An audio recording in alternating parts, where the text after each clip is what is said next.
আপনি জ্বালা যন্ত্রণাকে কি কি করতে পারবেন? হ্যাঁ, ঠান্ডা করতে পারবেন, নিভাতে পারবেন বিভিন্ন বিপদগ্রস্ত ব্যক্তিদের অনুসরণ করে, তাদের অনুসারী হয়ে। ফায়ানজুর আন ইয়ামিনিহি ওয়া ইয়াসারি, ডানে বামে দেখেন আমি যে এই বিপদে আছি, ডানে বামে অন্যরা কি অবস্থায় আছে। চলে যান হাসপাতালে, একবার হাসপাতালের বেডগুলি ঘুরে ঘুরে দেখে আসেন, আর দেখে আসার পর বলেন আলহামদুলিল্লাহ।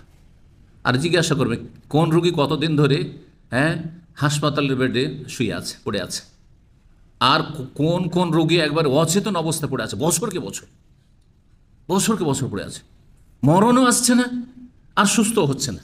আল্লাহ 5 বছর 7 বছর 10 বছর রোগী পাবেন একবার। হাসপাতালে চলে যান, সেন্ট্রাল হসপিটালে চলে যান, পাবেন আপনি।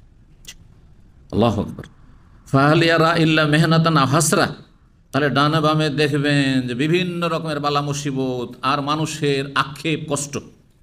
ওয়াইন্না সুরুরাত দুনিয়া আহলাম ও নওমিন, দুনিয়ার আনন্দ ফুর্তি হচ্ছে ঘুমে স্বপ্ন দেখা। ঘুমে মজার মজার স্বপ্ন দেখলেন, স্বপ্ন ভাঙলেই তিক্ত হয়ে গেল। স্বপ্নে প্রবাসী মানুষ বিবি সাহেবাকে দেখছেন, বাল বাচ্চা নিয়ে এত আমোদ ফুর্তি, কোথায় যে ঘোরাঘুরি করছেন, আর কত খুশি, ঘুমটা ভালো, হাই রে হাই, সব আশা আকাঙ্ক্ষা আরও কত কি গল্প সল্প করতাম, আদর স্নেহ করতাম, সব চুরমার হয়ে গেল।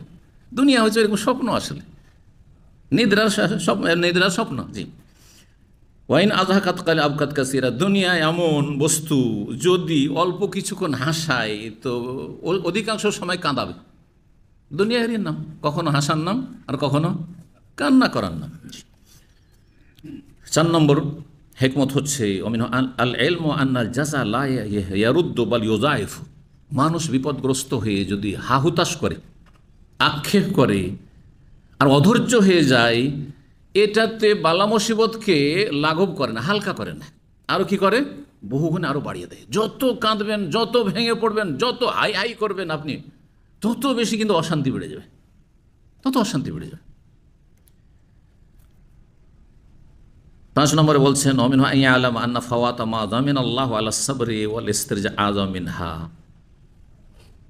যা কিছু আপনার দুনিয়াতে চাইছিলেন, মনের আশা আকাঙ্ক্ষা, সেটা পূরণ হইল না। অনেক টার্গেট নিয়ে মানুষ কাজ করে, কিন্তু ধস নেমে গেল, ব্যবসা বাণিজ্য ধস নেমে গেল, ছেলে মেয়ে নিয়ে অনেক টার্গেট ছিল, যে ছেলেগুলোকে এইভাবে মানুষ করবো, আর এইভাবে তাড়াতাড়ি আমার ছেলেরা এই লাইন ধরবে আর বড় হবে, কিন্তু সব চুরমার হয়ে গেল। হয়তো এই যে দুনিয়ার যেগুলো লোভ লালসা আশা আকাঙ্ক্ষা ছিল, উচ্চ আকাঙ্ক্ষা স্বপ্ন, প্রবাসে এসেছেন, এইখান থেকে যাব আর একটা ওই রকম জায়গা খরিদ করব, তারপরে একটা টাওয়ার তৈরি করব, তারপরে ওখান থেকে ভাড়া আসবে, মাসের 2 লাখ টাকা আসবে, আর নাকে তেল দিয়ে ঘুমাবো আর খাবো।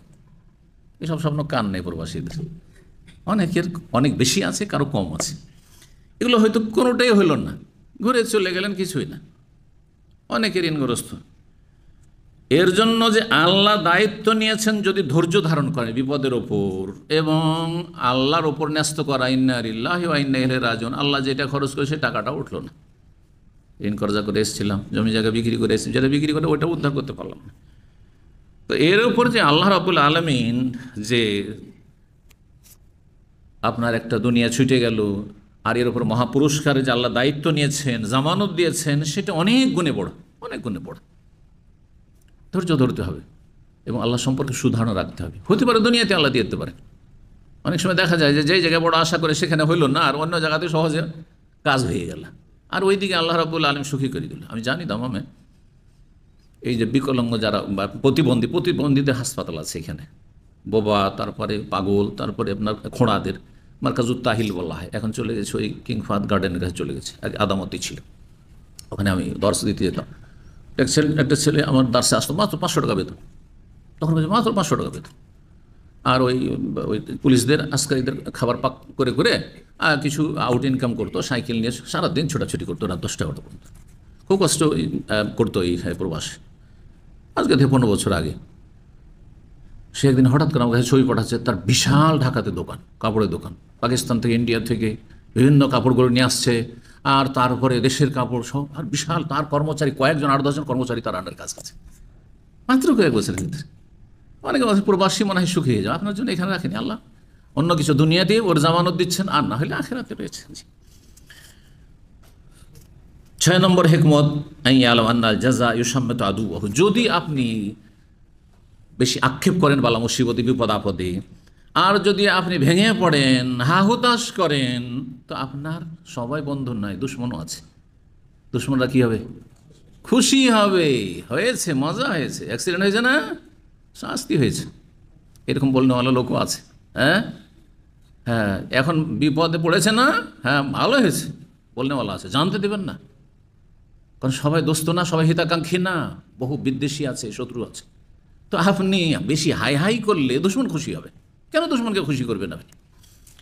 যদি আপনি জানতে পারেন যে অনেকে কিন্তু খুব কি নিচ্ছে, মজা নিচ্ছে, আর মজা লাগছে তাদেরকে যে আমি বিপদগ্রস্ত হয়েছি, তাহলে আপনাকে আরও কষ্ট বাড়িয়ে দেবে। হ্যাঁ, বলা হয়েছে যে কাটা ঘায়ে লবণ ছিটানো। কেন সুযোগ দেবেন আপনি? এই জন্য মানুষের দুর্বলতাকে লুকিয়ে রাখতে হয়। মানুষের সামনে দুর্বলতা জেনে শক্তিশালী করার মালিক তার কাছে পেশ করুন, লুকিয়ে লুকিয়ে।